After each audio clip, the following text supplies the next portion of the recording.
Craft Stash podcast. I'm in Brooklyn. Today is Saturday. I'm so bad with dates. It's a Saturday in June. I believe it's the 23rd. And I'm on my way to the Renegade Craft Fair. So I figured I'd do a quick episode and take you guys along with me. Let's check it out, shall we? And my tongue is blue because I just had watermelon nerds.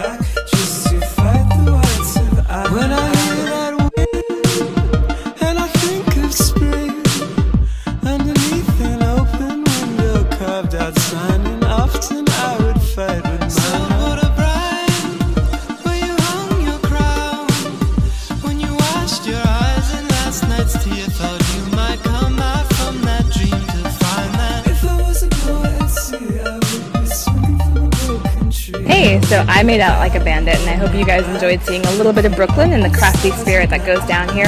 Funny story is, I actually used to sell here at Renegade Craft Fair back in, I think, 2003, 2004 with a couple of my friends. We had a booth of our very own for 2 years running, and it was a lot of fun, a lot of pressure, and I have to say I'm glad that I'm leaving it to better people than myself. So, till next time, if you can't craft it, stash it. See ya. Hey there, stashers. So, I wanted to do a quick video because I am a fairly humble person, and I like to eat humble pie and make it public. And if you guys watched the show, you've seen me working on this Skywalker shawl, which is a very lovely pattern by Laura Nelkin. It's a pattern that you can purchase on Ravelry, and you can also take a class on craftsy.com to teach you how to do the pattern and learn basics about chart reading and stuff. So I've been happily working away on this, and this morning I made some really good progress, and I think there are 8 different sections of the shawl that you kind of work in stages, and this morning I realized that I was running out of yarn. And not just running out of yarn, but like drastically running out of yarn. This is all the yarn that I have left, and I still have about 30 some odd rows to go in this pattern. This is what the design looks like when it's completed. So I've worked my way up to right here, kind of halfway through these stitches, right before I start the second planet. These are called the planet stitch. So I'm right about here, and I realize that I have all of this left. So after my initial panic, I decided that what I was going to do is frog back to the last completed section, which is the section up here called the plasma stitch, and work some more of the shawl in a new yarn. I called the shop where I got this yarn from, and this yarn right here is the Pagewood Farms Glacier Bay hand-dyed sock yarn in the color Grasshopper. It's 450 yards of, I believe, superwash merino. Yep, superwash merino. I called the store where I bought this from, and they said they didn't have any more, so I was shit out of luck. So, I mean, I had several options, obviously. I could frog the whole thing, which you know was not going to happen. Or I could kind of stop working it in this yarn and just start working it in the other yarn and have it look really, really messed up to have, you know, a new yarn start 3/4 of the way through the shawl. So what I decided to do is I'm going to rip back this section. I think I just said that, actually. Rip back the section and work this in a new yarn. And hopefully, because I'm ripping up this much, I'll have enough to do at least one more section in the starting yarn to make it look like a design element. So, the new yarn that I'm going to use is this yarn. Luckily, I had enough in my stash for me to find the complementary weight and color. This is the this is fiddleknits.com or Fiddleknits Designs yarn in the diatonic base in her Falling Leaves colorway. It's about, 462 yards of superwash merino, and again, the weight is comparable to the Glacier Bay, and the colors go actually quite nicely. So I'm going to cast on or work this next section the current section that I'm on in this yarn, and then hopefully I'll have enough to do at least one more section in this color. So I figured I would kind of do a quick video to eat humble pie in public and show you guys my steps in kind of fixing this drastic mistake. So, and the best part is that this morning when I realized I had, as I was working this, I actually already had a lifeline of this stuff, but I ripped it out because I was feeling overly confident that, you know, I was pretty much done with the shawl, which is so not true. So here's some advice. Never rip out a lifeline until you're on to the next actual section. Or just leave the damn thing in and just have multiple lifelines. So I'm actually putting back a lifeline in right now, which is a little bit hard to do because this particular stitch, the very last section before the current section that I'm on, is a series of drop stitches. And when it's finished, it's going to look very, very nice. But before blocking, it's kind of messy to kind of figure out. So I'm painstakingly working my way and picking up the stitches. So let's see if I can do a couple of these on camera. And then the real fun part of the video that I'm looking forward to is actually ripping out stitches live, so to speak, or recording myself ripping out stitches. So let's see how that goes. I once saw Brenda Dane, who, if you guys watch podcasts, you know she is the podcaster of the Cast On podcast. World famous Brenda Dane. She had a talk in New York City where she ripped out one of the sweaters that she had been working on, and it was great because the entire audience was like gasping in horror and fascination as she ripped out. So I figured I'd share that same kind of horrible fascination with you guys. So what I'm doing right now is I've decided that I'm only going to pick up the second leg of any stitch. So that helps me kind of make sure that I'm picking up just enough stitches and not over picking up. So there's the first leg of a stitch. Oh, sorry, this is not very clear. There, let me just back up a little bit. So this is the first leg of a stitch over here, so I'm going to skip it and pick the next one. First leg here, I'm going to skip it and pick the next one. This way I can kind of keep it straight which stitches I'm picking up. So I've got to do this about 300 times so that I end up picking up and putting in my new lifeline. So we'll be back when that's done.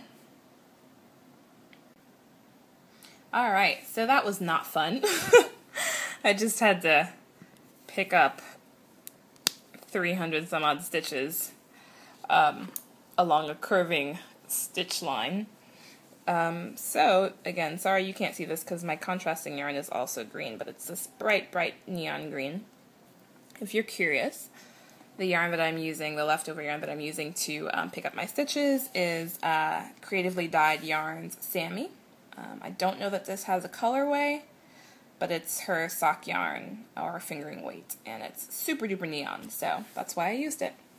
So yes, I went ahead and picked up all along, and I wanted to just a quick note, I'm not ever super duper concerned about making sure that I pick up the exact line when I put in an after the fact lifeline, because as you'll see, when you get closer to the line of the lifeline and you start picking it up again with your needle, it's really easy for you to work up or work down 1 or 2 stitches if what you picked up was not kind of like all on the same line. So for example, I can probably tell you that, sorry, it's the detail is not that good.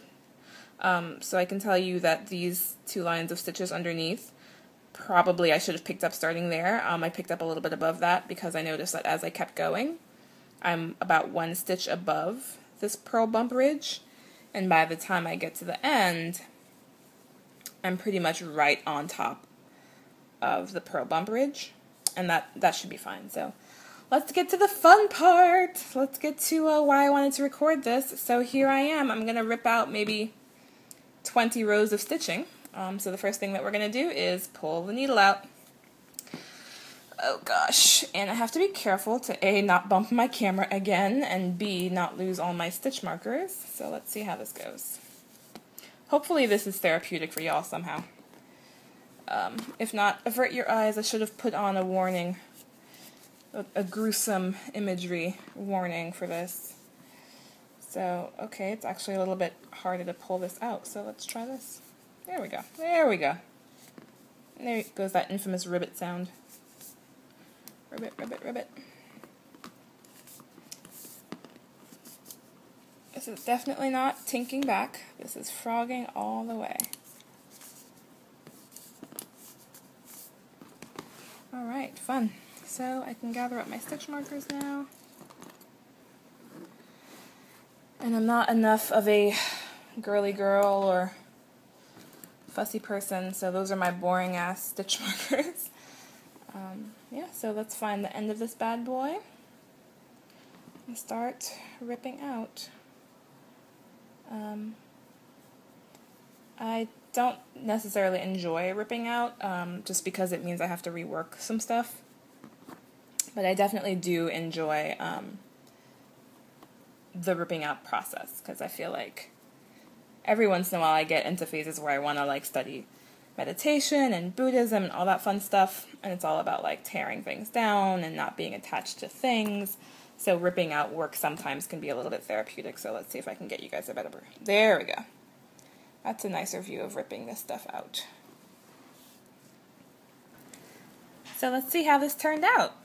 I ended up picking up all the stitches, and it was a very messy endeavor. As I mentioned, I ended up picking up stitches up too high up and too low below the final line. So what I ended up doing was working a couple of rows of garter so that it would kind of disguise the pickups and the messiness and sloppiness, and luckily it's going to work out very nicely for this pattern. Let me see if I can find an example of that messiness to show you guys.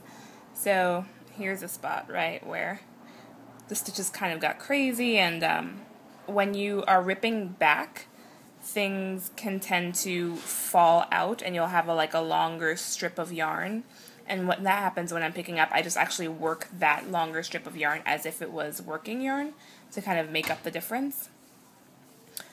So again, it's not perfect, it's not beautiful, but considering I could have had to frog this whole thing, I think this worked out pretty nicely. So now I'm back on track, back on the road to continue knitting. So I don't know if I'm going to make it in time for my deadline, but I'm very happy that this looks intentional, considering that I just plain old ran out of yarn. Alright, well, in the meantime, if you can't craft it, stash it.